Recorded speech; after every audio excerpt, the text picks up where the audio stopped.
Hello दोस्तों, कैसे हो? आपका स्वागत है त्रिपाण स्टडी सेंटर में। आज जो हम करने जा रहे हैं क्लास 12 एनआईयूएस बोर्ड का चैप्टर नंबर 21। ये चैप्टर जो है reproduction and population of control है। ये चैप्टर अत्यंत महत्वपूर्ण उन सभी बच्चों के लिए है जिनका जो सिलेबस है रिप्रोडक्शन एंड पॉपुलेशन कंट्रोल है, क्योंकि इसमें जो है 10th क्लास के बच्चों के लिए बहुत कुछ है, तो वो सारे बच्चे देखें जिनको ये ज़रूरत है। दोस्तों, ये चैप्टर सिर्फ एनआईयूएस बोर्ड के लिए नहीं है। ये सीबीएसई के बच्चे हों, जिनके एनसीईआरटी हो या यूपी बोर्ड हो या बिहार बोर्ड हो, कोई भी बोर्ड हो, ये कई मानने में जो है सिलेबस बहुत ही इंपॉर्टेंट है, टॉपिक बहुत इंपॉर्टेंट है। इसमें हम गैमेट, सेक्सुअल रिप्रोडक्शन, ठीक है, फर्टिलाइजेशन, कैसे जो कहते हैं स्पॉन्ज, इंसेक्ट, ह्यूमन, सबके बारे में हम डिस्कस करेंगे, इनके रिप्रोडक्टिव सिस्टम के बारे में डिस्कस करेंगे। तो ये चैप्टर बहुत ही इंपॉर्टेंट होने वाला है सभी बच्चों के लिए, ठीक है। लेकिन चैप्टर स्टार्ट करने से पहले एक बात जो मैं हमेशा कहता हूँ, जिसको आपको सोचना भी चाहिए, विचार भी करना चाहिए और अमल भी करना चाहिए, वो ये है, जब भी वीडियो देखिए पूरा देखिए, क्योंकि अधूरा जानकारी सदैव खतरनाक होता है। साथ में एक इंपॉर्टेंट बात ये भी रहता है, अगर आप पहली बार वीडियो देख रहे हो तो लाइक शेयर सब्सक्राइब करना मत भूलना। देखिए दोस्तों, लाइक कीजिएगा तो बनाने वाले का जो है प्रोत्साहन बढ़ता है और आपके लिए अच्छा से अच्छा करने की कोशिश करता है, ठीक है। सब्सक्राइब करना आपके हित में है। इसका कारण ये है कि अगर आप सब्सक्राइब करके रखोगे तभी जो है मेरा वीडियो का नोटिफिकेशन मिलेगा। और आपको पता है कि मैं हर क्लास का जो है सब्जेक्ट डालता ही रहता हूँ समय समय पे। तो अगर सब्सक्राइब करके नहीं रखिएगा तो शायद उस वीडियो से आप अनभिज्ञ रह जाइएगा, यानी वो आपको प्राप्त नहीं होगा और आप उसका नॉलेज नहीं ले पाइएगा। साथ में जो अगर आप शेयर करते हो तो शेयर करना एक जन कल्याण के समान माना जाता है। इससे ये होता है कि मान लीजिए कोई जो है बच्चा जो है मेरी वीडियो को उसकी ज़रूरत थी और आपके थ्रू वो वीडियो उसको पास पहुंचा है, तो वो सदैव ही आपका धन्यवादी रहेगा और सदैव ही आपका जो है शुक्रिया अदा करेगा कि तुम्हारे कारण मुझे जो है वीडियो प्राप्त हुआ। तो दोस्तों, आपको पता ही होगा कि त्रिपाण स्टडी सेंटर सिर्फ एक क्लास के लिए ही अग्रसर नहीं है, ये कई क्लासों के लिए अग्रसर है। जैसे 8th 9th 10th 11th 12th CBSE के सारे चैप्टरों को कवर करेगा समय के साथ। प्लस जो है एनआईयूएस बोर्ड का 10th+2 को भी कवर करता है, सभी सब्जेक्टों का। प्लस जो है बीए पंजाब यूनिवर्सिटी का जो है फर्स्ट सेमेस्टर से लेकर 6th सेमेस्टर तक 8 सब्जेक्टों को कवर करता है। प्लस जो है एमए के जो है बच्चे ऑन डिमांड जो मुझे करते हैं कमेंट, उनके लिए भी त्रिपाण स्टडी सेंटर जो है अग्रसर है। देखिए दोस्तों, त्रिपाण स्टडी सेंटर इतना बड़ा है, विस्तृत है, तो आपको अभी जो है लाइक शेयर सब्सक्राइब कीजिए और अपने दोस्तों के साथ बांटिए, ठीक है। तो भूलिए मत, ये करना आपका फर्ज है और मेरा कार्य करना है, आपको टॉपिक लेके चलना है। देखिए आज देखते हैं हमारा आज टॉपिक क्या है। The next topic is mature cycle in a humans females. In a human female, the fertilized period is extended from to the age of puberty and about to 13 to 12 year up to the menopause is of 45 to 50 years. There is a menopause at the end of a maturation cycle and the starting to the 12 to 13 years, and their stage of puberty is marked by their appearance of secondary sexual characteristics. The onset of maturation is a female is called Marchis. It is a start at the age of about 11 to 13 years. There are permanent stoppage of the maturation is the female is called menopause. It is occurred at age of about 45 to 50 years. At the time of menopause is the ovulation of maturation stop and the reproductive organ decrease in a size. Between the puberty and menopause is the female reproductive system passes through the regulator monthly sequence of events called to the maturation cycle. During the maturation cycle, on the ovum is mature and released once every 28 days. And however, many of time due to some reason, this period may be increased or cellular lining of the utera. With the blood flow in the set off, the process continue to the 3 to 4 days. From to the 5th up to 13 days of the onset maturation cycle growth and maturation of the graphia is a follicle take place. Graphia's process is the finally stage in the maturation of the ovums inside of ovary. It consists of the ovary and the marks of cells surrounding it. Graphia's follicles also produce a hormone estrogen and which stimulate their uterus to the prepare itself to receive the ovum. The cells lining the uterus grow rapidly and develop a dense network of blood vessels. Ovulation takes place 13 to 14 days after the onset of maturations. The graphia is the follicles is ruptured to the release the ovum. There is cell of the ruptured follicle from their corpus luteus, which is the secrete the hormones is a progesterone. The progesterone is the most important hormone of female reproductive organ. Their oval reaches to the uterus to the fallopian tube on the 13 to the 14 days and remaining 3 up to the 16 day for a 48 to 70 hours. And if the ovum does not receive any sperm during this period, it is started degenerated. And degenerated, there is a most maturation cycle. At the end of 28 day, which ovule is rejected among with their uterus is a lining. The mark the start of slowly degenerating on the thickened. There are linings of the uterus and the next maturation cycle. Here show the diagram of maturation cycle here. Here the clear show there is a endometrium is the menstruations and ovulations and the menstruations and the fertilization and implementations. There is an ovaries and there is important part for a female reproductive organs. Here show the graphical stage of non-pregnancy maturation cycle is a 1 to 14 day and the beginning to pregnancy of 14 to 28 day. There is a most important period for the fertilization of 14 to 28 day, but first to 14 days no pregnancy maturation cycle because no egg release in the ovaries. And what happened to the maturation cycle if the ovule receive a sperm and fertilization occur? It is the ovule received sperm and get fertilized. It's a maturation cycle. Maturation and ovulation cases for the long and woman is a pregnant. And this because the progesterone is produced or constantly first by the corpus luteus and which is the persists in the ovary and later by their placenta. दोस्तों यहाँ पर हमारे समक्ष जो है अत्यंत महत्वपूर्ण topic आ गया है स्त्रियों में जो है आवर्त चक्र यानी मेंस्ट्रुएशन साइकिल किस प्रकार होता है। देखिए ये काफ़ी इंपॉर्टेंट टॉपिक रहेगा क्योंकि हम इसमें मेंस्ट्रुएशन साइकिल के बारे में विस्तार से जानेंगे। और यहाँ पर सवाल आता है साइकिल्स। तो साइकिल्स का मतलब यही होता है दोस्तों कि एक पहिया घुमाव। जैसे आपको पता है कि त्रिपाण सेंटर भी इसी मुहिम में जुड़ा हुआ है कि आपको एक चैन बनाना है, साइकिल बनाना है जिससे कि दूसरे बच्चों को हेल्प मिल सके। आपको पता है कि त्रिपाण सेंटर ये वीडियो इसलिए बना रहा है क्योंकि वो उन बच्चों तक पहुंचना चाहता है जो कमज़ोर हैं, जो स्कूल में एडमिशन होता है और टीचर के पास जाते हैं और टीचर उनको डीमोटिवेट कर देते हैं। वो ये कहते हैं कि आप नहीं कर सकते मेडिकल, चाहे आप नहीं अच्छा पढ़ाई कर सकते हो क्योंकि आप कमज़ोर हो, आप हिंदी मीडियम से आए हो। दोस्तों यहाँ पर त्रिपाण सेंटर उन्हीं बच्चों के लिए अग्रसर है और चाहता है कि वो बच्चे आगे से आगे प्रोत्साहित हों और अच्छे से अच्छे जो है अपना जो है भारत के निर्माण में अच्छा अपना योगदान दे सके। क्योंकि मुझे एक बात पता है कि जो बच्चा कहते हैं तकलीफ़ों से आगे बढ़ता है, जो कहते हैं उसके मुसीबतें आते रहते हैं, वही संघर्ष करना जानता है। क्योंकि जो कहते हैं ना, जो पौधा जो है हर तरह के जो है प्राकृतिक मुसीबत को झेल लेता है वही आगे चल के जो हमेशा आगे तरक्की के ऊंचाई पे बढ़ता रहता है। तो वो बच्चों को इग्नोर मुझे नहीं करना है, मुझे उन्हीं बच्चों की आवश्यकता है जिनको ये वीडियो की ज़रूरत है।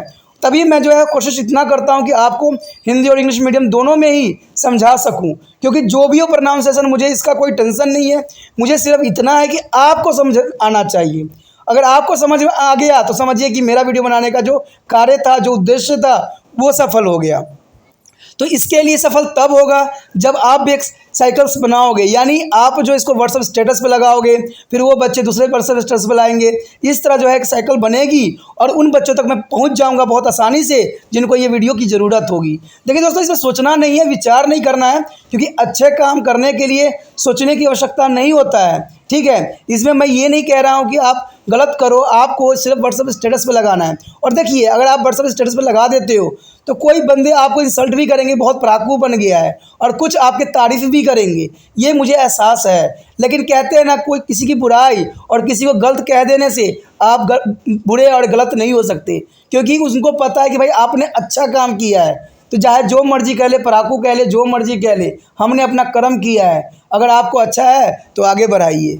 तो यही बात आपको सोचना है कि त्रिपाण सेंटर को आगे बढ़ाने के लिए आपको अग्रसर होना है। ठीक है, इसे सोचना नहीं है। अभी जो है जैसे ही ख़त्म हो जाएगा वीडियो, आप क्या करना है, इसके वीडियो के जो कॉपी होगा आपने कॉपी करना है इसके, ठीक है, साइट को कॉपी करना है और व्हाट्सएप स्टेटस पे इसको पेस्ट कर देना है। सिर्फ इतना सा तकलीफ आपने त्रिपाण एसएससी सेंटर के साथ के लिए करना है। अगर आप पहली बार वीडियो देख रहे थे तो इसको ज़रूर सब्सक्राइब कर लीजिए, क्योंकि आपको पता है कि त्रिपाण सेंटर जो है फिजिक्स और केमिस्ट्री के भी वीडियो बनाने के लिए अग्रसर है, तैयारी चल रही है। तो इसीलिए जो है आप सब्सक्राइब करके रखोगे तभी आप लाभान्वित होगे। ठीक है, ये था आपके लिए। लेकिन हमारा जो यहाँ पर हम स्टूडियो में अंत चक्र यानी मैच्योरेशन साइकिल की बात कर रहे हैं, जो कि बहुत काफ़ी इंपॉर्टेंट है। कहते हैं एक स्त्री में जन्म क्षमता की अवधि यौवन आरंभ जो होती है 12 से 13 वर्ष की होती है। ठीक है, यहाँ से स्टार्ट हो जाता है मैच्योरेशन साइकिल। लेकिन जैसे वो 45 से 50 वर्ष के आसपास आती है, उनका जो है मैच्योरेशन साइकिल बंद हो जाता है। ठीक है, तभी जो होते हैं 45 और 55 साल के जो महिलाएं होती है वो काफ़ी चिड़चिड़ी सी हो जाती है। ठीक है, तो ये काफ़ी इंपॉर्टेंट बात रखता है।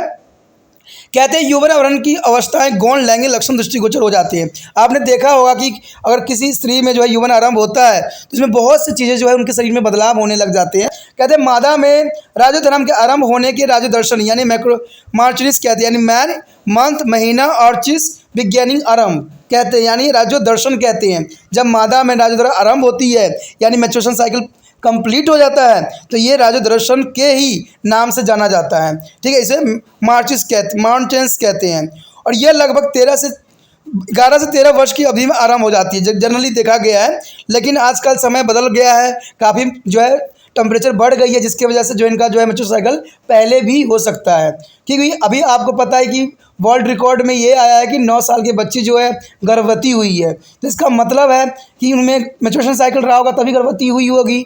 तो ये बात यहाँ पर 11 लिखा है, लेकिन कहते हैं जर्नली जो है 11 से 13 वर्ष में जो है मैच्योरेशन साइकिल स्टार्ट हो जाता है। ठीक है, ये होता है उसे ठीक है आरंभ होना होता है। राजोधर्म का पुण्य विराम यानी जब ये रुकता है उसे हम राजोनिवृत्ति कहते हैं, यानी मैंने पल्स कहते हैं। पल्स का मतलब रुकना। ठीक है, राजोनिवृत्ति कहते हैं, यानी मैन मंथ महीना pulse to be cases to विराम, यानी ये विराम की अवस्था में आती है, जो कि उम्र आपको पता ही है कि 45 से 50 वर्ष माना गया है। जब जो है आपको राजोनिवृत्ति जो है रुक जाती है, बिल्कुल ही मैच्योरेशन साइकिल बंद हो जाती है। ठीक है, और कहते हैं राजवृत्ति के जो समय अंडाशय में जो है रक्त स्वयं बंद हो जाता है और जनन अंगों के आकार घटने लगता है, यानी उस समय जो है जनन अंगों का आकार जो है घटने लग जाता है। रीजन यही होता है कि इसमें जो है मैच्योरेशन साइकिल बंद हो जाएगा, तो घटना तो है स्वाभाविक सी बात है। कहते हैं किशोर अवस्था का जो है राजोनिवृत्ति के बीच मादा जनन अंगों में नियमित मासिक घटनाओं का एक जो है क्रम चलता ही रहता है, जिसे हम मासिक चक्र या अवर चक्र यानी मैच्योरेशन साइकिल के नाम से जानते हैं। ये किशोर अवस्था के बाद जो है जब तक ये बंद नहीं होती है ये मैच्योरेशन साइकिल कंटिन्यू चलती ही रहती है। कहते हैं अंत चक्र की अवधि में जो है प्रत्येक 28 दिन में एक अंड प्रवृत्त होने निमुक्त होती है, यानी 28 दिन में एक अंडा जो हो मुक्त होती है। लेकिन कभी कभी कुछ कारणों से यह अवधि घट या बढ़ भी सकती है। जैसे अगर कोई स्त्री बीमार है, कोई अगर फीमेल बीमार हो रखी है या उसमें कमजोरी है, तो याद रखना कि जो ये 28 डे का जो अंतराल है वो घट भी सकता है या बढ़ भी सकता है। तो जो ये इसमें जो होती है महिलाएं बहुत परेशान हो जाती है, या जो लड़कियां हैं वो परेशान हो जाती है कि भाई ऐसा क्यों हो रहा है, मैं बीमार तो नहीं हो गया हूँ, कुछ प्रॉब्लम तो नहीं है। तो ये इसमें घटना और बढ़ना जो है उनकी कमजोरियों पे निर्भर करता है या उनके हेल्थ पे निर्भर करता है। तो इसमें कोई घबराने वाली बात नहीं होती। अगर ऐसा कुछ प्रॉब्लम है तो कुछ समय के पश्चात आपको डॉक्टरी सलाह लेने की आवश्यकता रहती है, क्योंकि ये बहुत इंपॉर्टेंट रहता है। क्योंकि इसमें अगर कोई प्रॉब्लम आ जाती है मैच्योरेशन साइकिल में तो वो जो है जन्म देने की क्षमता भी खो सकती है, ये माना गया है। अंतचक्र स्वत्र के जो साथ आरंभ होती है, जिसे दौरान गर्भाशय की कोशिका परत रक्त स्वेद के साथ झड़ जाती है, यानी ब्लड जो है बॉडी से बाहर निकल जाती है। यह प्रक्रिया 3 से जो है 4 दिन तक चलती रहती है। कहते हैं जब मैच्योरेशन साइकिल आती है तो ये कम से कम 3 से 4 दिन जो है रहेगी। लेकिन कभी कभी ये भी देखने को मिला है कि ये जो है कई दिन भी रह सकती है, 1 हफ्ता भी देखने को मिला है रह जाती है। तो इसमें घबराने वाली बात नहीं होती है। ये मैं आपको पहले ही बता चुका हूँ कि हेल्थ की प्रॉब्लम की वजह से या किसी डिसीज़ की वजह से ऐसा हो सकता है। ठीक है, ऋतुस्राव जो होती है, ऋतुस्राव आरंभ होने से 5 से 13वें दिन तक ग्राफिक पुटिका की वृद्धि और परिपक्वता होती रहती है। ग्राफिक पुटिक जो है अंडाशय के अंदर एक अंडे का परिपक्व अंतिम अवस्था होती है, जिसमें एक अंडा तथा इसे गिरने वाली कोशिकाओं के जो है सतह ही होती है। कहते हैं ग्राफिक पुटिका एक हार्मोन यानी एस्ट्रोजन भी उत्पन्न करता है, यानी एस्ट्रोजन आपको पता है कि बहुत इंपॉर्टेंट हार्मोन है, ठीक है, वो उत्पन्न करती है जो गर्भाशय के अंडे को ग्रहण करने के लिए प्रेरित करता है। यानी यही हार्मोन जो होता है अंडे को ग्रहण करने के लिए वो प्रेरित करता है और इसी की वजह से जो होता है जब स्पर्म एंट्री करता है, गर्भाशय का अस्तर बनाने वाली कोशिका तेजी से वृद्धि करने लग जाती है। यानी गर्भाशय के जो अस्तर होते हैं वो बहुत काफ़ी तेजी से वृद्धि करते हैं और वो रक्त वाहिकाओं की एक साधारण जालक विकसित कर लेती है। अंडाशय जो है राजस्वत आरंभ होने के 13 से 14 दिन बाद होती है। यानी ये जो होगा दोबारा दोस्तों 13 से 14 दिन के बाद जो होगा ये आरंभ हो जाती है। अंडाशय सर्ग जो होती है 13 से 14 दिन के बाद जो है वो आ जाती है। ग्राफिका पुटिका फटक जो फटक से अंडे के निमुक्त करती है और फटे हुए पुटक के फीत पिंड यानी कॉर्पस ल्यूटियम्स कहते हैं जो कि प्रोजेस्टेरोन हार्मोन का स्वेद करती है। अंड जो है अंडवाहिनी से होता हुआ 13वें और 14वें दिन गर्भाशय तक पहुंच जाता है। यानी 13 दिन जो होता है कोई एक रिलीज नहीं होता है मैच्योरेशन साइकिल के बाद। जैसे 13 से 14 दिन माह होता है तो एक अंडा जो होता है ओवरी रिलीज कर देती है और ये रिलीज करके जो है ओवरी के जो है फ्लोपियन ट्यूब्स, ठीक है, वहाँ पर वो वेट करती है। कहते हैं वहाँ पर 16वें से दिन से 48 से 72 घंटे तक रहता है। यदि इस अवधि में अंडा शुक्राणु से नहीं मिलता है तो इसका अपक्षय आरंभ हो जाता है। यानी इस जब अगर यहाँ पर अगर फर्टिलाइजेशन नहीं होता है दोस्तों तो यहाँ से जो होता है वो धीरे धीरे फटना शुरू हो जाता है, यानी रक्त के रूप में बाहर बॉडी से निकलने लग जाता है। और कहते हैं 28वें दिन के अंत में ये अंड गर्भाशय के अस्तर के जो स्वत्र को बहिष्कृत कर दिया जाता है। यानी जो 28वां दिन होता है ये ब्लड के थ्रू बॉडी से बाहर निकल जाता है। यह गर्भाशय की मोटे हो गए अस्तर के धीरे धीरे विघटन की ओर बढ़ता है और एक नए राजस्वत की शुरुआत का घोतक होती है। यानी जैसे ये फट जाता है तो शुरू जो है फिर से ये प्रोसेसिंग होना स्टार्ट हो जाता है। तो इस तरह से जो है मैच्योरेशन साइकिल की पूरी प्रक्रिया होती है। यदि अंड शुक्राणु से मिल जाता है तो निषेचन हो जाता है। तो अंड चक्र का क्या होता है, देखिए अगर कहते हैं अगर शुक्राणु जो है अंडाशय से मिल जाता है फिर क्या होता है, फिर तो जर्नल सी बात है कि प्रेगनेंसी हो जाती है। अगर अंडा से मिलेगा स्पर्म तो जर्नल सी बात है प्रेगनेंसी जो है क्रिएट हो जाएगी। यदि अंड शुक्राणु से मिल जाता है और उसका निषेचन हो जाता है तो रक्त स्वेद अंडाशय स्त्री के जब गर्भवती तब तक की अवधि तक रुक जाती है, यानी तब तक वो गर्भवती हो जाती है। ऐसा इसलिए होता है क्योंकि प्रोजेस्टेरोन पहले कॉर्पस ल्यूटियम द्वारा लगातार उत्पन्न किया जाता है, ऐसा अंडाशय में होता रहता है और बाद में अपरा द्वारा किया जाता है। यानी प्रोजेस्टेरोन हार्मोन जो होती है जब कोई स्त्री टेस्ट भी करती है, चेकअप भी करवाती है तो इसमें जो है उसका यूरिन लेके हम जो है 3 बूंद डालते हैं तो इसमें जो होता है प्रोजेस्टेरोन हार्मोन की वजह से वो लकीर प्रदर्शित हो जाती है। तो ये जो होता है चेक भी किया जाता है। पहले के समय में टेस्ट चेकअप करने का अलग तरीका था, वो मैं डिस्कस अभी नहीं कर सकता। दोस्तों यहाँ पर अगर आप देखोगे तो उसी बात को यहाँ पर डायग्रामेटिक यानी ग्राफिकल शो करने की कोशिश किया गया है जो कि बहुत इंपॉर्टेंट है। अगर आप इसमें देखोगे तो आपको सब कुछ दिखेगा जो कि बहुत क्लैरिटी के साथ दिखाई गई है। यहाँ पर बताया गया कि 1 से 14 दिन तक कोई फर्टिलाइजेशन नहीं होती है, यानी कि सदर अंतर होता है और जैसे ही 14 से 28 डे के अंतर्गत आता है अंडरोपण स्टार्ट हो जाती है, निषेचन होना शुरू हो जाती है। तो ये काफ़ी विस्तृत है जिसमें आप देखोगे कि राजधुरम स्टार्ट हुआ है, फिर 2-3 दिन के बाद जो है ये बंद हो जाती है, अणसर्ग हो जाती है। इसके बाद जो है ये काफ़ी जो है 14 दिन तक कोई फर्टिलाइजेशन नहीं होती है और 14वें दिन के बाद जो है फर्टिलाइजेशन फिर से स्टार्ट होता है। तो ये डायग्राम बहुत विस्तृत है, बहुत ही इंपॉर्टेंट डायग्राम है। दोस्तों कहते हैं इसी के साथ जो हमारा ये टॉपिक जो था फीमेल रिप्रोडक्टिव ऑर्गन्स बहुत इंपॉर्टेंट था। इसको जो है 10वीं क्लास के बच्चों के लिए भी काफ़ी फ़ायदेमंद है। तो इसको व्हाट्सएप स्टेटस पे लगा के जो बच्चे 10वीं क्लास में हैं उनको भी लाभान्वित कीजिए, वो भी जो है इस टॉपिक को अच्छे से समझ ले। अगर आपको समझ में आ गया है तो मुझे विश्वास है कि दूसरे बच्चों को भी अच्छे से ये समझ में आ जाएगा।